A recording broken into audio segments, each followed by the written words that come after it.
Hello, and welcome to The Ripple Impact, the podcast where we dive into those fascinating small moments, big decisions, and unexpected ripples that create waves of change in brands, businesses, leadership, and in life.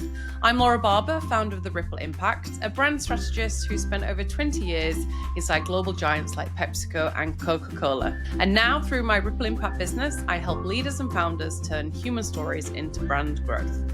Each week, I sit down with bold thinkers, founders, and what we call wavemaker guests to explore the ripple moments that have shaped their journey and the lesson you can take to transform your own brand and business. Today, I'm joined by Nandini Nandakumar, Global Brand Director for Smirnoff at Diageo. With experience across Asia, Europe, and North America, she's led brand transformations that blend heritage with modern relevance. From driving Gen Z engagement to redefining what cultural storytelling looks like for one of the world's most iconic spirit brands. And one of those rare leaders who blends resilience, creativity, and empathy in equal measures. Nandini's story is one of courage, reinvention, and the power of staying true to who you are. Nandini, welcome to the Ripple Impact Show. For us first meeting at the Marketing Leadership Masterclass all those years ago to having you on the show today. It's an absolute joy to have you here with us. Thank you, Laura. So excited to be here. I know we go a long way back when we did the Masterclass together. So lovely course and lovely memories of that. Yeah, amazing to have you here. I'm sure we'll get into that at some point. Before we do, can you take us way back to your childhood and growing up in South India, surrounded by doctors, and then ultimately carving out your own path that led you to marketing and ultimately into leadership? Can you take us way back to those early days? Yeah, it's a while. So I grew up in south of India. Kerala is the state that I was born in. I was born to both parents who are doctors. My mom is a pediatrician and my dad is a physician. And I was a black sheep in the family. In my family, I think all of them, my aunts, uncles, cousins, they all chose one line of, profession. They're all in the medical field, doctors. We have a family-run hospital in itself in our small town. And I chose a different path. I was not great in biology. I loved maths. I couldn't, for love of God, memorize things. And that was always an impediment to take biology. And I can't draw either. So that was absolutely out of the window. But I loved maths. Maths was all about problem solving. You learn the basics, you can solve it. You don't have to mug up a lot of things. And that's how I landed in engineering. So I chose engineering as my graduation. And while I didn't really go into the technical side of it, I loved, like I said, problem solving. And that's something that I still carry forward. I think in my mind in a very flowcharty way of simplifying, clarifying a lot of things. Choosing marketing was a mix of my love for maths and, business. For me, my dad is a doctor, but he's also an entrepreneur. And I loved the business side of it as well. So after engineering, I chose to do MBA, and my specialization I chose as marketing because I was totally in love in the world in the world of marketing because it is one field which can impact both people and businesses. So while I did not choose to save lives, I still wanted to drive that impact on people's life. And the world of FMCG really fascinated me at that point. In India, advertising was in the most, exciting phase in the early 2000s. Some of the best in the ad industry, the work from India was really in the spotlight at that point. A lot of jingles in that sense. I mean, I still remember this one about Lay's. Ek baat khaoge to khate rah jaoge. No one can eat just one. It actually says that if you take a bite, you can't stop at once. So things That's like that. It's actually the love of the ad world which drew me in, but it grew much beyond advertisement, impact of business, and then choosing marketing was very, very easy for me at that point. Oh, I love it that the jingles are still in your psyche and you can recite it so beautifully. I'm the same. Like the jingles and the sonic noises and the stuff from when you were a kid, I remember them so clearly. So was it that inspired you to go into a world of marketing? Was it in your heart from the beginning? Because to go from a family of doctors to engineering to marketing is a different path, right? Yeah, absolutely. I mean, it was always this aspect of this is a field which has both art and science. Mm, I love that about it. As a person, I function, like I said, with head and heart as I always look back. And that is exactly what marketing is. yeah. You can touch the life of people and make a difference. But in doing that, you are solving the challenges, Mm. which is the sciencey side of things in that sense. So I love both the aspects and the impact that you can drive as a marketer. It's phenomenal. It's like power wand in your hand. It's up to us how much you want to kind of wield the power with it. I love that, wielding the power.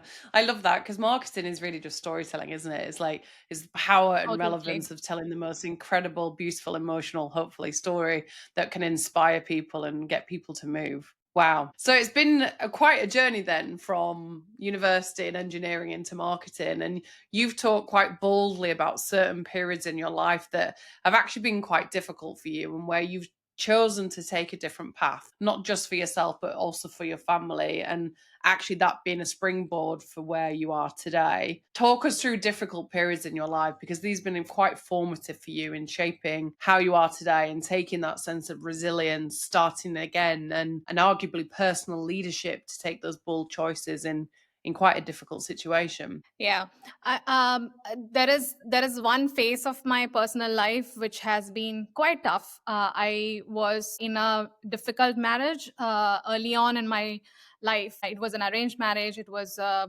abusive relationship, and I chose to move out of that marriage after 8 years of being in that. I have a son from that marriage. And for me, my purpose, Laura, is all about being a springboard for people and businesses to be their true potential. And at that point, it was about being a springboard for myself and my Mm, son. When I realized that this is something which draws energy, this relationship is something that draws energy in and pulls us back, I decided to fight it. It was not easy in a traditional, society like India to choose to be a single mother and to raise my son by myself. I did that, mm, and I wouldn't say I did that. It was because of my family, my son to begin with. I wanted to build that future for him, which is not restraining, which is liberating, which mm, is giving him his chance to be his true potential.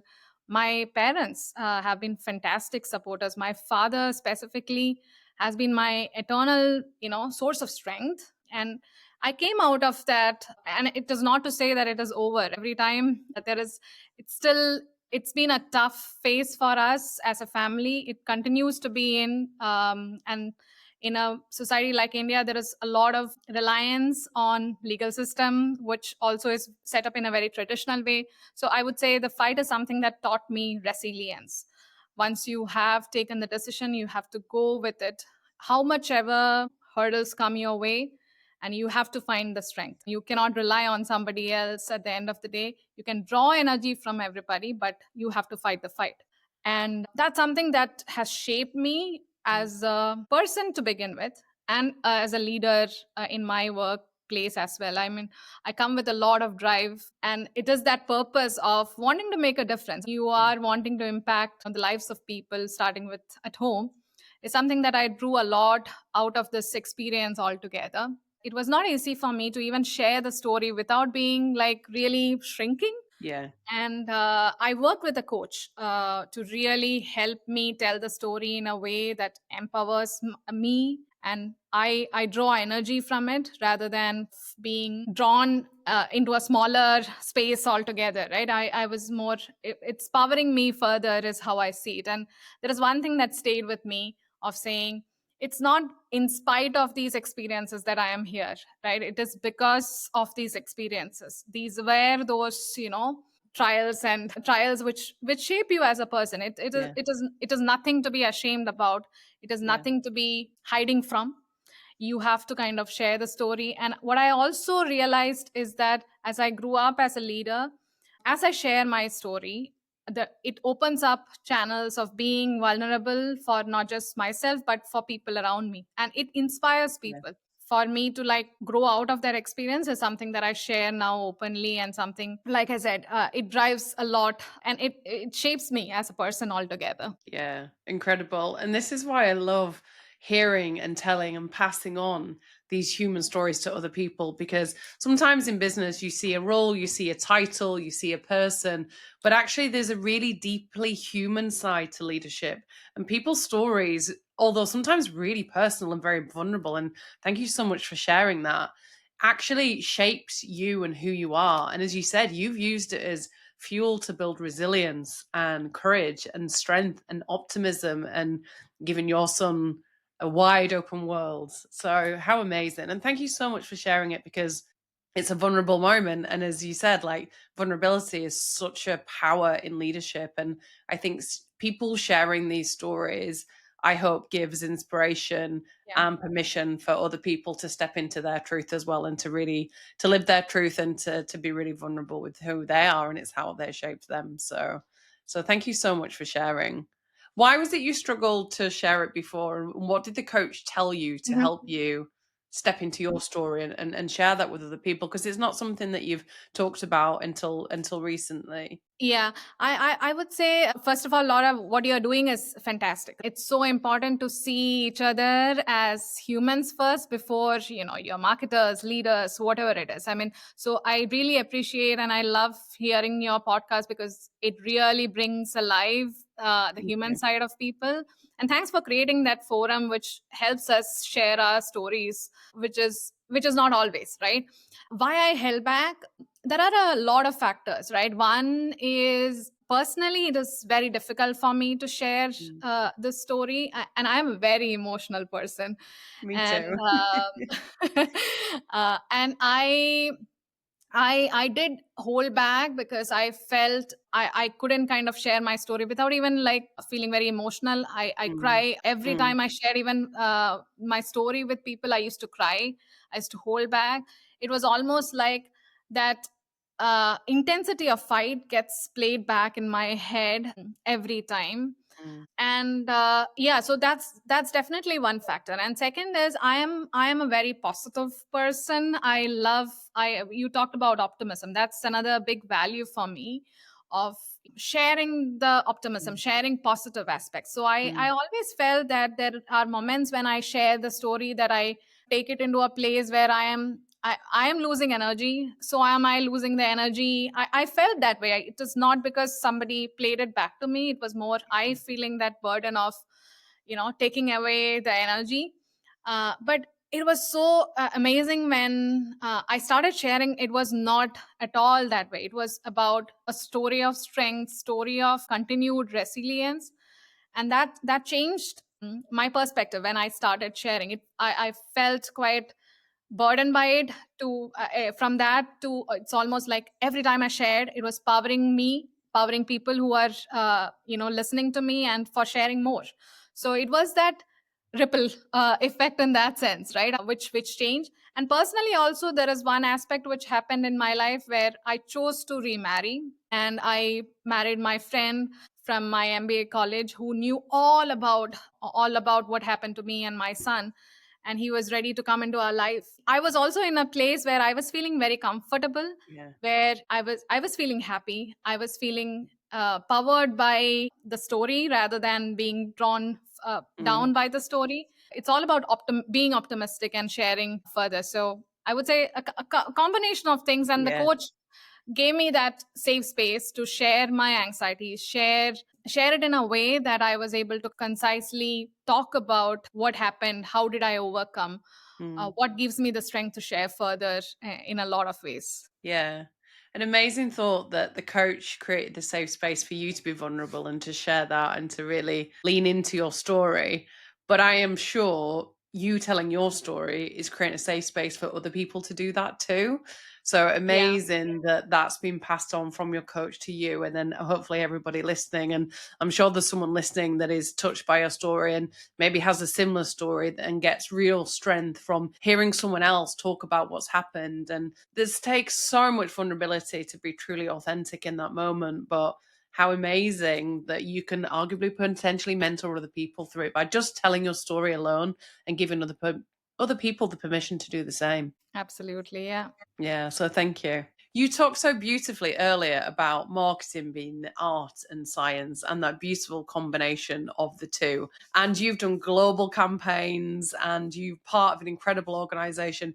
Tell us your career story to get us to where you are today, leading one of the biggest brands in alcohol, in alcoholic beverages. Tell us the story of your marketing journey today. Absolutely. I would love to do that. I chose MBA and marketing was my first preference, and I specialized in marketing. After that, it has been a bumpy ride, Laura, believe it or not. Very, very, like you call it, the squiggly career. That's Yeah. perfectly how I would describe my career. After college, I had my son, so I took a break. And after that, I was a trailing spouse to my ex husband at that point. I moved to Switzerland. I Mm. did a short stint in Triumph, the lingerie company, and came back to India because he quit his job with Unilever at that point.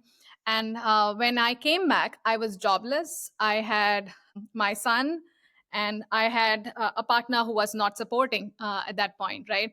And I reached out to my contacts at that point and landed on a role in an e-commerce women's lingerie company. That was my first, hand at corporate, though I did my internship with Unilever, which I absolutely fell in love with. Like I said, FMCG world is Yeah. what I got introduced through Unilever, which I still carry all those learnings of Mm. even from the internship.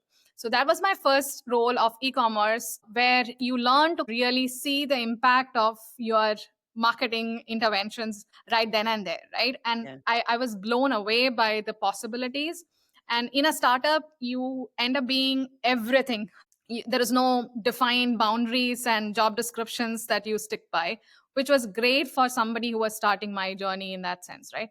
From there, I moved into retail, Metro Cash and Carry, which was again another side of the experience where I could see from a retailer's point of view what really works and doesn't work. Has been another great foundation ground for me. But I was always looking for brand marketing side of things, and that's how I finally landed in Diageo. This was 2015.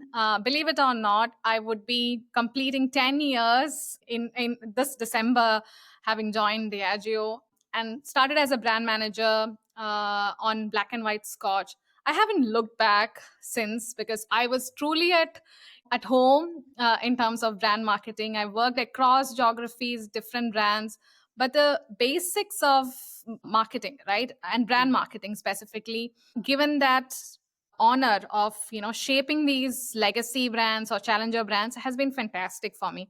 So I started in India with Diageo. I spent 7 years in Diageo India, working across different whiskey brands. India is primarily a dark spirit markets, and I had the honor of working across McDowell's Number One, which is the world's largest whiskey brand. I had a role to play in terms of renovating this brand, this Mm. iconic brand for India, which was, of course, scary as hell because all the spotlight is on the brand and us and the team who is doing the renovation on this brand. Moved into challenger brand, signature and antiquity in India, and at that point, I was ready to shift gears and landed in Ireland within Diageo itself as the head of marketing for spirits within Ireland. Ireland is a hardcore beer market, Guinness, the home of Guinness.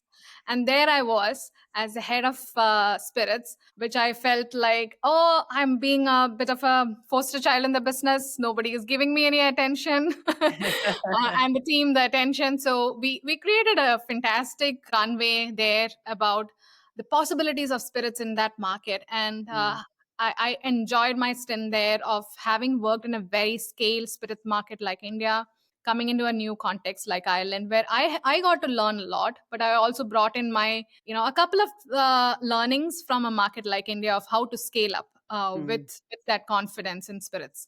And at the end of that stint, I moved to US. And this is my second year, almost 2 year plus in US as a global marketing director on Smirnoff. Again, a big honor to be working on a powerhouse trademark like Smirnoff, which is the world's number one vodka, and on RTD, which is, again, we are number two as Smirnoff Ice. A lot of legacy, and how do you then modernize has been our challenge, and how do you really talk to the audience. So fantastic journey. I truly remain grateful for the exposure over the years. All stints have been fantastic, and I believe in, the best is yet to come. Yeah, I love that. I love that you're, leading the spirits division, and actually that's quite small fish when you land in Ireland with the powerhouse of Guinness, and of course all the love and attention that goes to Guinness in Ireland, and what an incredible brand that is. But it's fascinating to think about you and almost the spirits team being the kind of the challenger within the business, because all the focus is on Guinness, and you're going, actually spirits has a really powerful role here, which is really exciting. You mentioned taking the ideas of scaling a brand and Mhm. scaling a brand within a market like India. What little tips and tricks would you give marketeers that are looking to scale a brand? What lessons would you tell them? While I am always looking for learning opportunities, what I would always recommend everybody is to start from the basics, right? Mm, When you are scaling up the brand, what's the kind of audience that you're going after? What has changed currently in in the marketing landscape is not how you present the brand or how you address the need of a consumer. It is more around how do you reach these consumers. That mm, landscape of reaching the consumers is what has undergone a drastic, dramatized change in that sense, right? So I would say stick to the basics is what I would recommend. How do you reach at scale? Again, Byron Sharp's principles. There is no two ways about it. How do you reach more light buyers at scale continuously so that you're top of mind for your purchase cycle? It's not rocket science. It's all about being there on top of mind when you're making that purchase decision, right? And how you do it is where we can get into this messy mm. middle. India or Ireland or now US, right? I mean, such very different landscapes. But at the same time, if you're clear on your consumer, if you are clear on what's the barrier to reach at scale, everybody starts with the same intent of wanting to reach.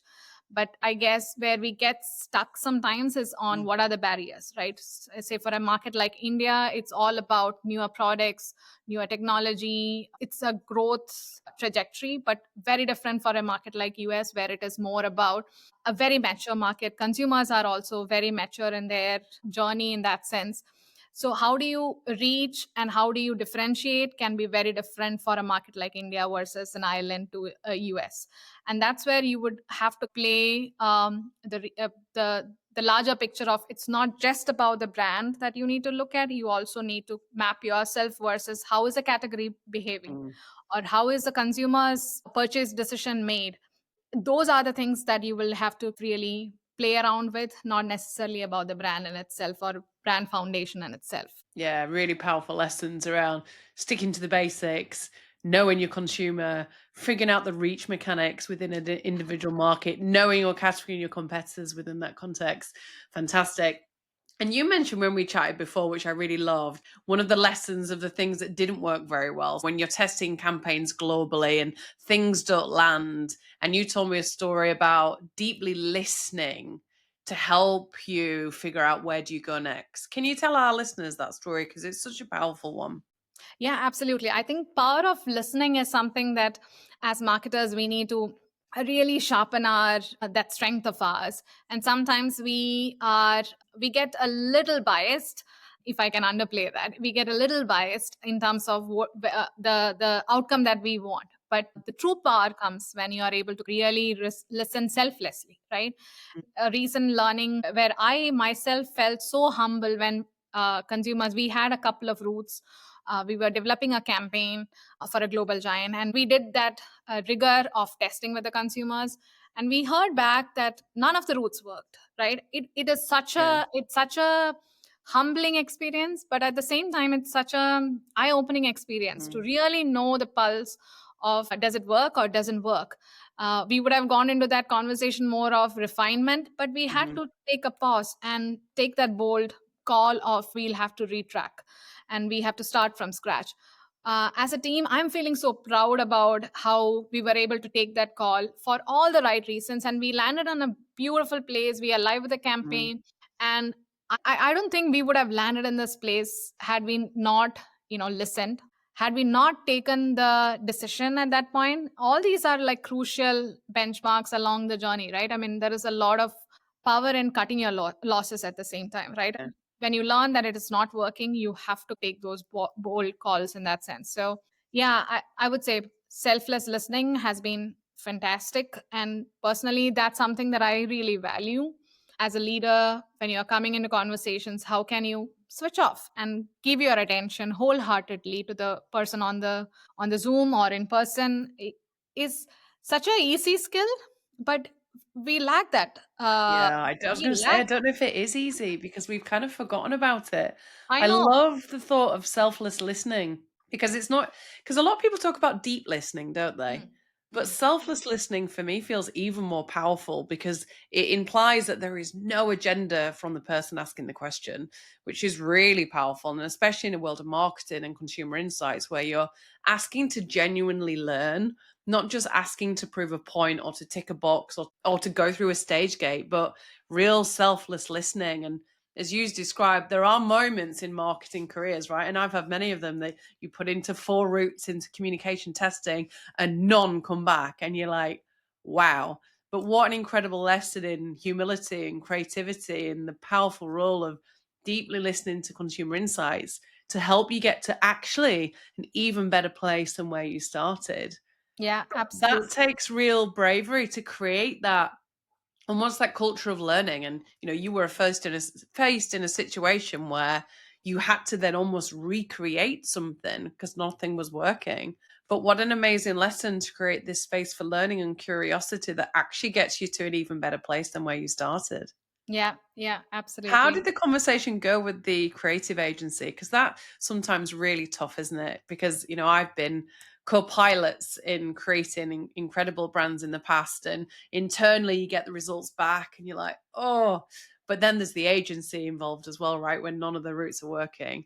Oh, How, yeah, how does that work? And what advice would you give to others in that creative development process? absolutely. I think giving feedback is a skill in itself, right? Mm, Your ability to really be empathetic, but at the same time very very clear and objective. It's a thin line walk, or a tightrope walk in that sense, right? I mean, it's very yeah. very difficult. A lot of Diageo ways of brand building or dweeb training, we spend a lot of time to really equip ourselves with the right ways to do it.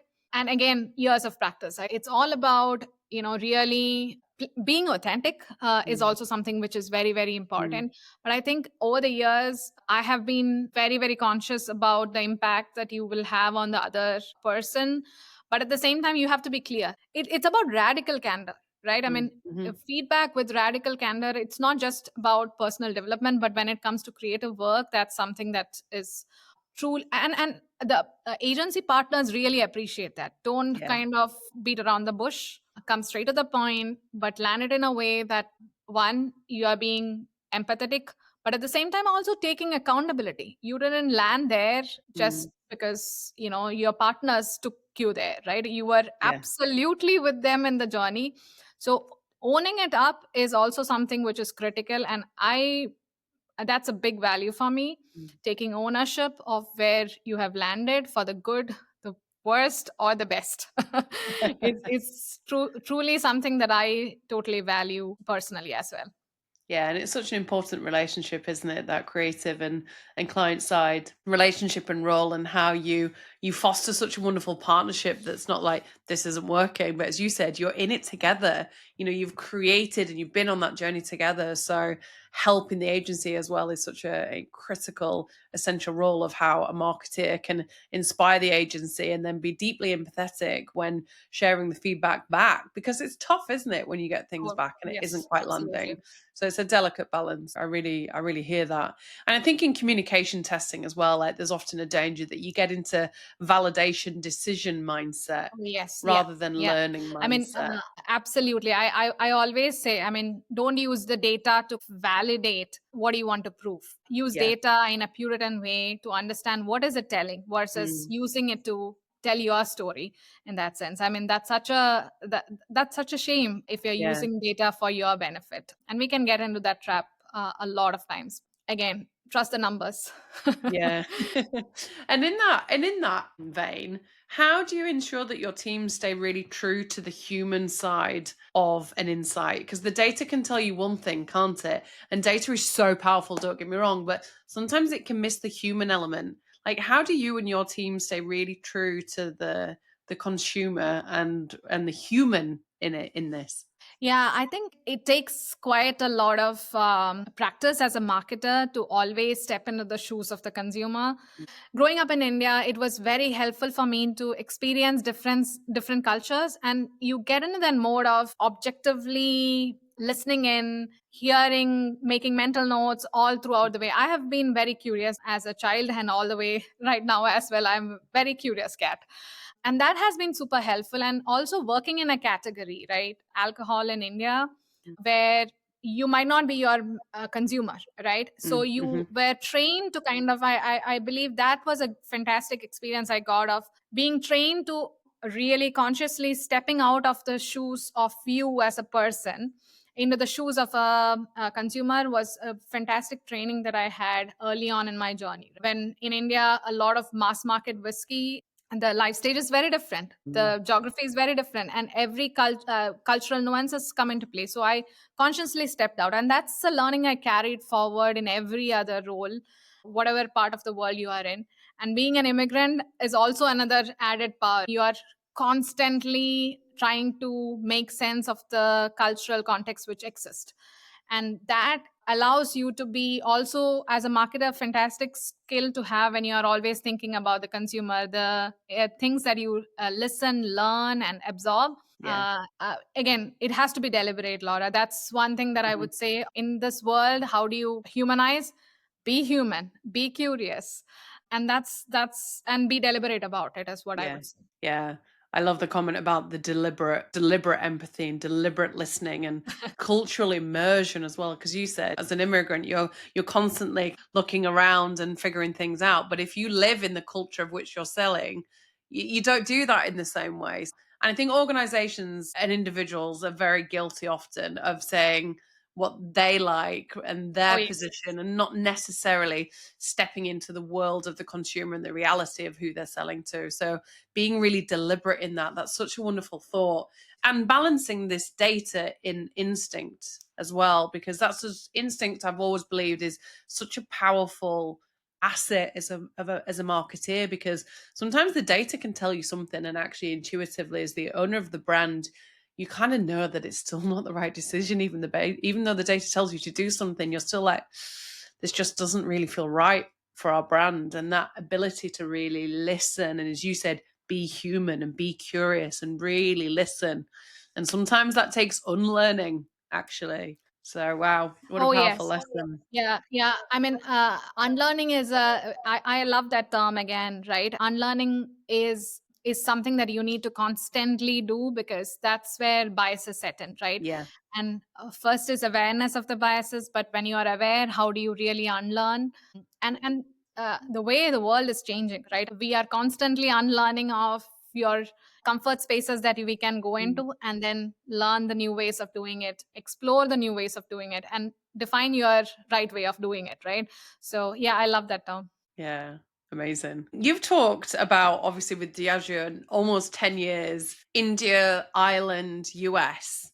How do you how do you balance that as a global brand? It's something I've talked about a lot, and I would love to hear your perspective on how you make a global brand feel local.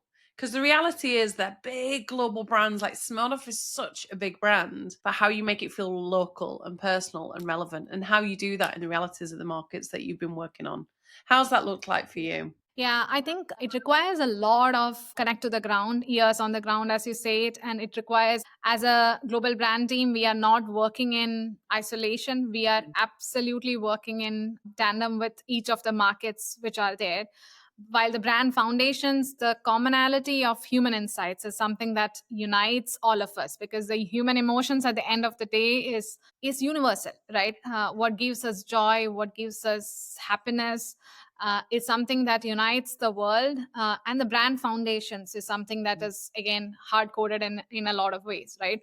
But when it comes to expressing those ideas locally, that's where you will really find the local nuances in a way that people can resonate, people can understand. So it's more about the how of storytelling, which is localized, but Mm-hmm. what you are storytelling more or less remains the same across the globe.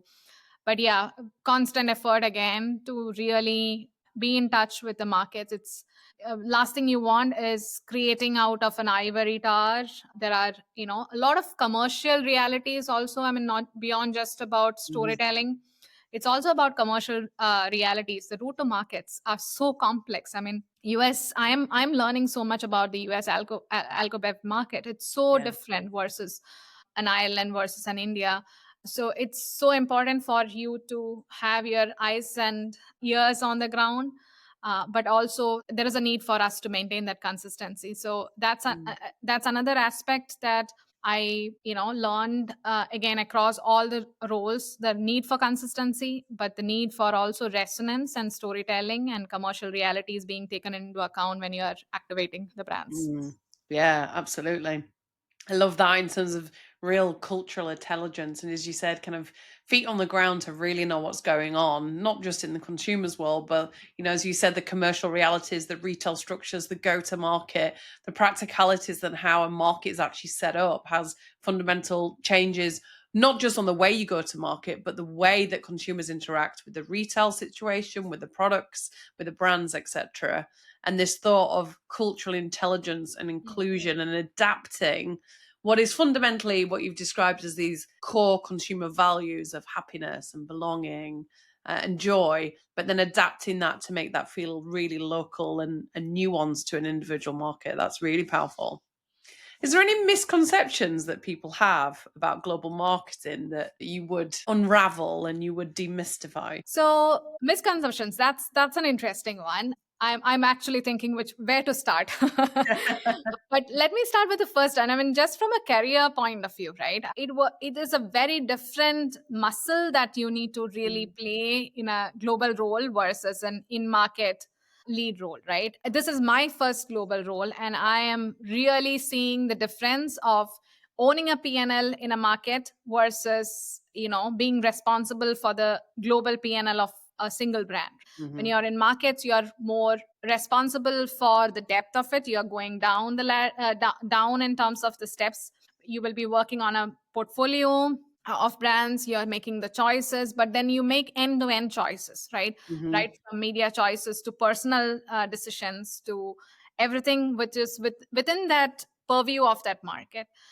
Versus in a global role, you are going wider for one single brand, right? I'm so fascinated by the experience I'm getting in terms of the differences between a South Africa market to a Turkey to a market like Brazil.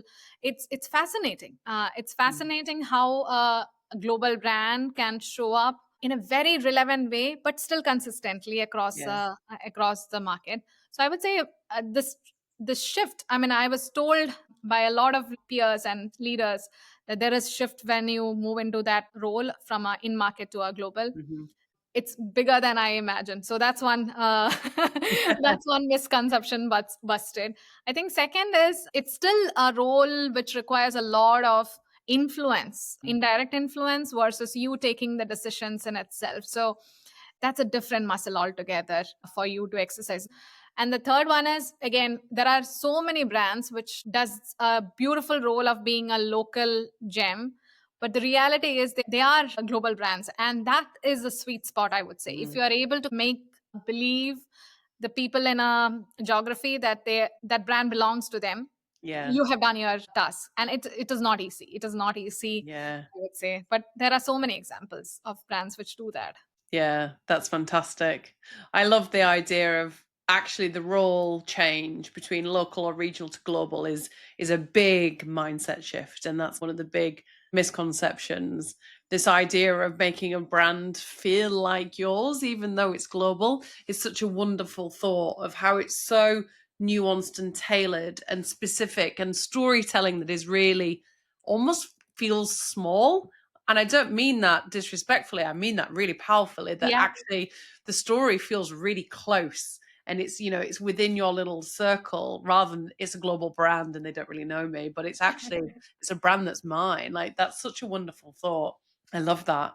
What do you see as the next ripple coming in marketing? Where do you see things going, whether that's shaping how that we connect with people, or the way things, because everything is changing so quickly at the moment. What ripples do you see coming in the world of marketing? Yeah, I think we are at an inflection point, Laura. Mm. Very clearly, there is a big transformation in making. I wouldn't say we are waiting for it, we are in the middle of it. AI is definitely changing the way the world functions. So Yeah. why wouldn't marketing change because of that, right? And I see us holding on to our strength of our function, which is impacting both people and business. I always come back to that North Star of power of marketing is not just about communication, not just about, performance marketing, not just about solving challenges. It is a mix of all of it. When you impact the lives of people, it is when you impact the top and bottom line that you make a difference. And I would urge for us as marketers to really shape that narrative for us. I have been provocative to call out that marketing has had branding challenges. And I would say hold on to that definition of marketing of impacting both top line and people's lives. The basics wouldn't change. It is more about how do you reach the consumers, is where there is an explosion of changes. Continue to embrace that in a way that you have a better handle of your consumers and how to reach them and how to make your brands and products relevant to them. But like I said, I mean, I would say we are in the middle of a ripple rather than, waiting for Yeah. the ripple. Yeah. Yeah. We're live in it, aren't we, right now? Yes, and let's take control is what I would say. I mean, splash the ripple bigger, make that Mm, difference, define a narrative which is in making, right? Don't let anybody else define it for us. We have the power in our hands to define the future for us as marketing. We are at the risk of being obsolete if we are not actively defining it, is what I would urge everybody. That's my rallying cry. Let's define yeah. marketing. Let's own marketing. Let's define marketing in a way that it can continue to impact business and people. Yeah. And as you said, if you really hold on to that North Star, as marketing's all about impacting businesses and people, then it has such a critical role in organizations to drive growth, not just be a cost Absolutely. line. So what an incredible rallying cry, and hopefully a galvanizing statement for people. We always ask on the Ripple Impact our final question to everyone. So we call our guests wave makers because they're making waves on the industry, on marketing, and on the world. What advice would you give to aspiring wave makers? Yeah. I would say splash the waves, splash it big and make a difference. You are the future of defining the industry. Own it and define it, is what I would say. Everybody is learning, irrespective of how many years of marketing experience you have, because of the Yeah. world we live in. We are going through a change. We are defining and redefining, though the fundamentals doesn't change. Still, there how to reach consumers, a creator economy. Years before or 5 years before, we didn't see that level of shift towards a different Yeah. way of marketing, right? So I would say uh, experience doesn't really make a lot of difference. I would say each one of us are taking it as it comes, but let's take an active role and splash those waves, is what I would say. I love the splash, the waves bigger. That is so wonderful because there's an active choice in that, isn't there? And I often talk Absolutely. about, a ripple can just fade if you don't do anything. It can just pass you by. And often these serendipitous moments, you drop a pebble to the ocean and it ripples, but it only will continue to if you continue to drop that stone. But what you're talking about is even bigger, which is making the splash. So that is so powerful. Nandini, thank you so much for sharing your story with us, from South India and a childhood of doctors and engineers into marketing, through difficult moments in your life and taking courage, resilience, and real strength from that, and for your vulnerability in sharing that story. Thank you so much. I'm sure it will give a lot of people real hope, real inspiration, and permission for them to tell their story as well. So thank you for your vulnerability and your honesty in sharing the story. I'm sure it means a lot to many, many people, and it certainly does to me. So thank you. These human stories are so powerful, and they show the human behind the leader. So it's so wonderful to hear such a true and honest story. So thank you so much for such honesty and for such heart. Your story is one of resilience, of reinvention, of empathy, of leadership, of deep listening, and thank you so much. Your journey is such a reminder that the waves often come from moments that we've never planned, and even better than that, splash the waves bigger. So thank you so much for your time. For our listeners, if you're looking to elevate the human story of your brand, please get in touch with us at The Ripple Impact so we can see how we can help your business grow. Nandini, thank you so much for your time. That is a wrap on this Ripple episode. Tune in weekly for more bold voices in inspiring wavemaker guests. Nandini, thank you. It's been so wonderful to speak to you, from those days on the marketing leadership to today. Feels like a full circle moment. Thank you, Laura, for having me, and thank you for your podcast. I love the platform. Thank you so much. I'm Laura Barber. This is The Ripple Impact. We will see everyone next week. Take care, everyone. Bye for now.